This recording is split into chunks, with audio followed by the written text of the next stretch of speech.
Hello, hello. It's Tuesday. I'm going a little bit crazy because I've basically been in isolation, well, kind of isolation, for about a month. So I'm hitting that place of just not knowing which way is up and which way is down. It's getting a little weird. So I thought today we'll just go a little crazy. Like I've told you, wear what's in your closet. Wear everything in your closet. Check it out while you can because there's days at work when you're not going to get to wear your ready to patty shirt. So I'm wearing this, and it's because we are going to create the ultimate party drink. This is the drink that's a no nonsense, like you're going out to get drunk. Drink the Long Island iced tea, which you've all heard of. You've probably all had at one time or another, many times. And you probably have not such fond memories of. But if you have just one, they're actually really effective and they're really good. It's a good way to showcase every single alcohol. And it's funny because there's nothing fancy about it. There's nothing classy about it. It's just a Long Island. And I guess that's kind of how Long Island is. No offense, I know several of you who live there. But come on, it's just Long Island, so you let it be. So that's what this drink is. It's a whole lot of booze and a whole lot of party in one big glass, and we will make it. I'll tell you a couple of variations on it, which are really fun if you're making like fun drinks for a group of people who want to drink. And yeah, we'll talk about that. This will kind of show you, because I have a question for my weird booze people about what you need for a bar. And if you can make a Long Island, then you basically have a stocked bar. So we'll start with that, and then we'll build. We can build on your Long Island bar. So we'll go from there. Let's start. The first thing you need is a giant glass. This is a 6-shot drink. So you do need a tall glass. If you have a pint glass, that's fine, but it's really not going to fit everything the way. Actually, these probably hold a pint. You know how glasses are weird, but just make sure it's really tall. It can be tapered. Make sure it's tall. That's how it's served. I used to go to college in a little town that had a bar called the Club, and anyone on here who is watching who probably bartended at the club or went with me there knows that we used to get them in little pitchers. And I say little pitchers, but it was just kind of like half of a normal size pitcher of Long Island's. I don't think it was meant for one person, but we all each got our individual pitchers, and so that was fun. Those were good times. And I wish I could make a little pitcher for you now in homage to one of the finest college bars there ever was, but I cannot. So we're doing this. Fill your glass with ice. What we used to do at the bar I worked at, it looks super cool. So if you have people watching you make a drink and you have strong fingers, you can do this little trick, so you take all of your clears from your well, is what a bartender would tell you. Clear alcohol. The well is the cheap stuff that they have right in the front of the bar that they pour for you. Not the call, which is brand name, and not the really top shelf premium. Well, got it? Down in the well. And you would grab your well booze. You'd grab your bottles like so. You would take them and you pull them out of the well and you go and pour them into your drink, and it looks like so cool. But you don't want to do that if you don't have those cool little topper things on your alcohol, those spouts, or it'll splash everywhere. So if you have spouts, try that at home. It's fun and it looks super cool. I do not have spouts, so I'm going to pour one at a time, and this way I can talk to you about the alcohol. So it doesn't matter what you start with. Just pour all your booze first. We're going to start with vodka. Classic vodka in everything. And we're going to do a shot. So each one is a shot. So go 1, 2, 3. 1, 2, 3. Vodka. Now we're going to do gin. That's right. You heard it right. Gin. A shot. 1, 2, 3. We're going to make these kind of light. Don't heavy pour. It's a heavy drink as it is. Don't heavy pour. Rum. Silver rum. Clear rum. Not dark rum. Not Captain. You can do a Captain, but that's a totally different drink. It'll make everything taste weird. So try and use just silver. You can use gold, but use silver rum if you can. It's supposed to be the clears. 1, 2, 3. And tequila. Again, silver. All your clears. 1, 2, 3. That is a giant glass of alcohol, okay? That's what you're going to serve someone or drink yourself. So it's dangerous. Don't serve it to someone who can't handle liquor ever. Triple sec. This is important. Triple sec is your next.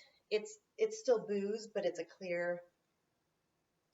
We're going to go 1, 2, 3. Now, that should do it. I used to add brandy or whiskey from the well. I don't want to put Jameson in this. I think it's going to taste gross. So we're just not going to do that. But that's enough. I think we've done enough booze for today, don't you? So let's do our sweet and sour. You should be at the top, the bigger top of the glass, so you should have plenty of room for this. And you're going to pour almost to the top, because you're going to need as much sweet and sour as you can. Now you're looking at this like, what is that? That's not a Long Island, right? Here's what makes a Long Island. Coca-Cola. Or Pepsi if you're weird. Okay, you're just going to cover the top.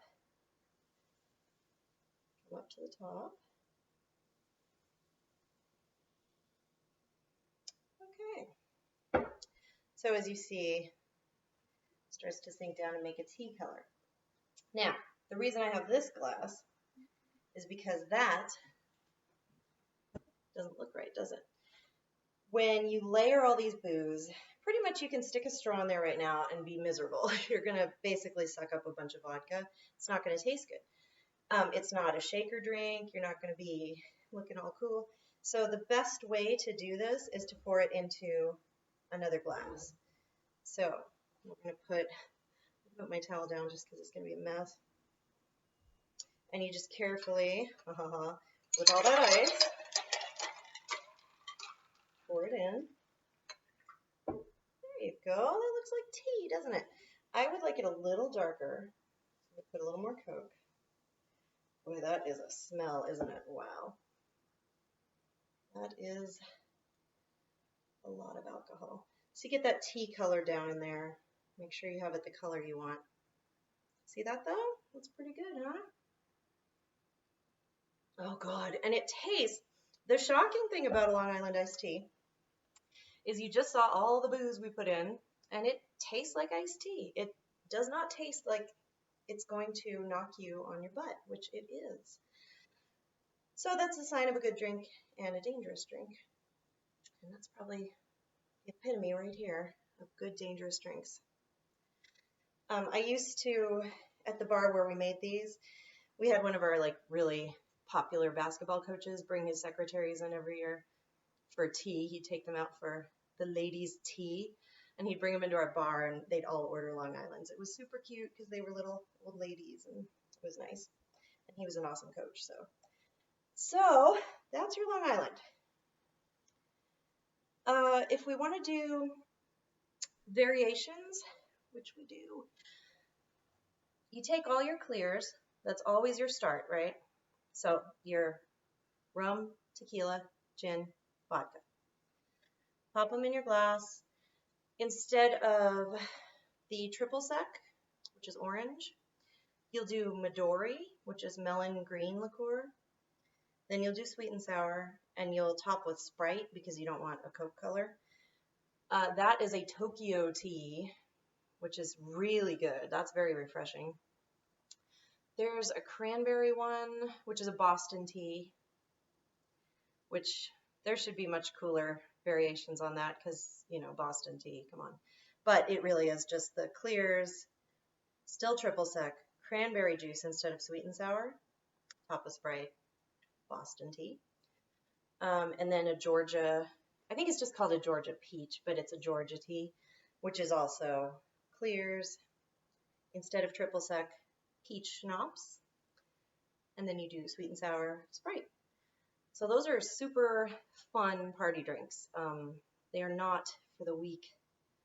They will hurt, but they're so tasty, right? So want to relive your college days or whatever, here you go.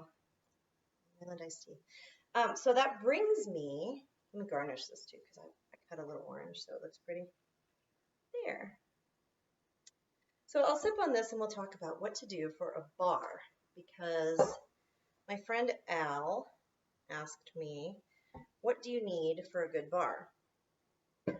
Well, first, you need a good bartender, right? So you're going to learn all your cool stuff from me. You're going to be the best bartender. And you should always have a little rag. Sit there going like this and talk to people about their problems. That's first. The rest of it is what we just put in this drink. So you want really clear alcohol for all of it. You want a tequila that you like, a rum that you like, gin, vodka. Vodka's all over the place. And since if you want a bar for your house, you probably want to entertain people. Since we can't do that right now, whatever, but we will someday. So whenever you entertain people, get a lot of vodka because people drink vodka. It's easy. There's minimal taste. There's no taste. It's just vodka. So it's easily mixable and can kind of please everybody. So get the big honkin' jug of vodka.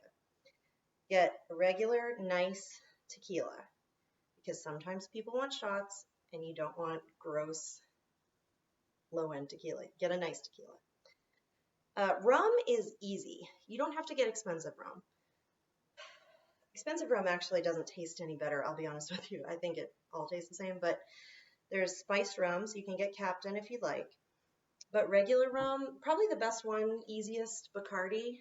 Everybody knows it. It's simple. Silver and gold Bacardi, just do silver. It all tastes the same.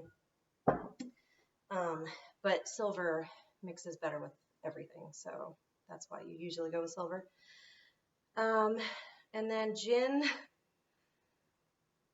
you should have it. I know a lot of people don't drink gin, so we here got Gordon's, which is a classic, like British, you know, gin and vodka. Gordon's is both actually, and this is really light. It's nice for gin and tonics in the summer, which someone always wants, so that's not a bad idea to have. There's also Tanqueray, which is very popular, or Bombay Sapphire. Those are nice, smooth gins, as smooth as gin can be. So get those, get one of those. Pick one that you think looks cool. If you like the bottle, go with the bottle, whatever. So those are your basic, that's what you would call your well of booze, right? Then you need mixers. You need to mix those things with other things to make more drinks. Always have triple sec. Triple sec is in a margarita, so you'll need it. If you like a lot of margaritas, get a giant thing of tequila because you'll need it. But yeah, triple sec. This is De Cooper's and Hiram Walker make them, and they're cheap, like, you know, $14 I think out here, so they're not bad. Another mix, sour mix. You don't have to get margarita mix. I like it because it's a little more limey, but get a sweet and sour. They make these in giant jugs. I just got a little one, but they go pretty far. They're in everything too. You can make a bazillion types of drinks with one sour mix bottle. You should have a whiskey. When I say that, what I mean is you can pick what you like and have a nice one. Don't get cheap, unless you like cheap. I mean, I like 10 High whiskey. I really do. We used to mix it with Coke. A whiskey and Coke is pretty decent for most people. So let's say you like Jack Daniels. Get Jack Daniels. Don't waste your time with other bottles unless you want to collect stuff, because they're not things that you drink all the time. So they just sit around. Doesn't hurt anything. They don't go bad. You can get Crown. People always like Crown. So get like a bottle of Crown for Crown and Coke. And then you can also have kind of more spirited, if you want to like splurge on a really nice scotch, do that. Keep it in the back for like special occasions. You should always have a red wine, always have a white wine, always, always, always. Those two bottles should be in your house at all times because, it's just really nice to have and it's nice to offer people. Champagne, don't buy champagne and hang on to it. Just buy champagne before a big event. Don't hang on to it because they get weird. Curacao, blue curacao is fun to have. And then I have soda water. Always have soda water. Always have Coke. I think that's really it. Everything else is kind of to your taste. Like if you like ginger beer drinks, get ginger beer. You should have beer, by the way. Just like have a little selection of easy drinking beer. And then you're fully stocked for a bar. Get ice or have ice. And you can serve pretty much anybody anything they would ever want if you have that stuff. So I hope that answers your question. And lastly, I just want to do this for my friend Debbie because she posted something and said I should toast to her. He almost made it to 100. Her 99-year-old grandfather passed away. So I was going to say a big cheers to well, I won't say their last name, but to Debbie's family. I'm really sorry about that. So this is for him because he lived a good life. So that's that. Enjoy Long Island if you are brave enough. And I'll talk to you soon.